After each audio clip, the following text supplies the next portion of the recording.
What is up, you guys? My name is Simon. Welcome to Gays of the Week. Cameron chose the same weekend as Harry Potter, so I guess I get to talk about how obsessed I was as a kid. I got into Harry Potter when I was about 9, and I remember my dad took my mom and I to see the first movie, and I had no idea what Harry Potter was, but I knew the movie was going to be really cool. After seeing the first movie, I ended up getting the book and started reading it a lot and just fell in love. I used to get in trouble back in elementary school because I started reading the first book. Our teacher started a book in our class called Holes. Don't get me wrong, I love that book.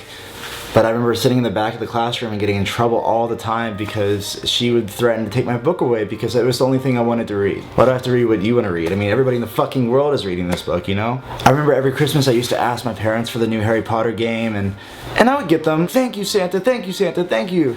Here I am yelling at some imaginary person. Kind of wish my dad would have told me that he wrote his name on it, so I wish I could have, you know, thanked him. I don't know, I wish I could have just shared that moment, you know?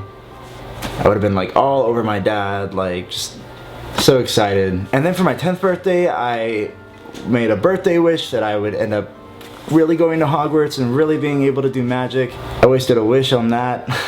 Then, you know, my dad passed away that year. But let's not get sad and all, but you know, life wasn't the same. Everything really did change. My religious grandmother hated Harry Potter. She wanted to burn my books. She was like, "That's witchcraft." And I was like, "Mama, duh." And then I had to stop reading them over time because I then became super religious, and that was an interesting time in my life.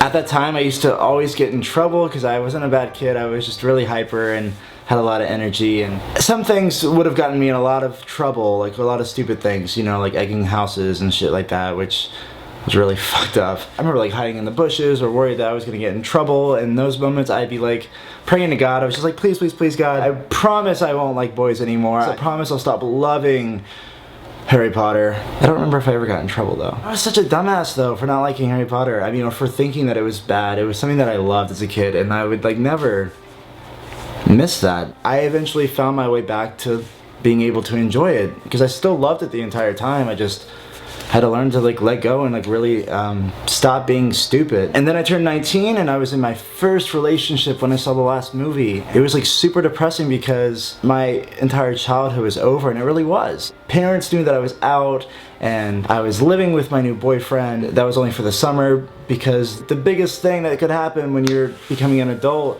I was about to go to college, and I did. Harry Potter just, you know, it grew up with me. Like, I grew up with Harry Potter, pretty much, and that sounds super lame. And then I got Pottermore maybe about 6 months ago, and I just started messing with it for a little bit. I was in Ravenclaw, and then I was like, fuck, I don't want to be in Ravenclaw. Everybody wants to be in Gryffindor, I feel like. I was realizing that, hey, you know, I am eccentric, a little bit knowledgeable about things that people may not care about, introverted sometimes, and, you know, that's what's up. And now I'm 21, and I am enjoying Harry Potter. I will never forget the fact that it played a huge part in my life, and it's, you know, really awesome to have something that really stuck with me through all those years. What a time to be alive, you know? I feel like some of those kids have no idea what it was like waiting for every fucking movie. Time for the questions. Christian's question: when was the first time you went trick-or-treating? I only remember one small detail about that. I didn't think that I needed to take my clothes off and then put my costume on. I put my costume on over my clothes. I think it was Spider-Man or something, and I remember doing it behind a bush. Yeah, I changed in the fucking cold. Thanks, Mom. Nico asked, what is your favorite Halloween candies? I like M&M's. Cameron's question, what are you afraid of? I think I'm afraid of the dark sometimes. Well, that's all the questions from the Gays of the Week. If there's any way that you want to get a hold of me and have any questions for me, just make sure to go down to my website, which is down below, and I have a box down at the bottom of the website where you can type in and ask me things. And don't forget to subscribe to my YouTube channel, you guys, and leave a like on this video too, because it helps me a lot and helps our channel a lot, and we love you. And well, thanks for watching, guys. I have to go.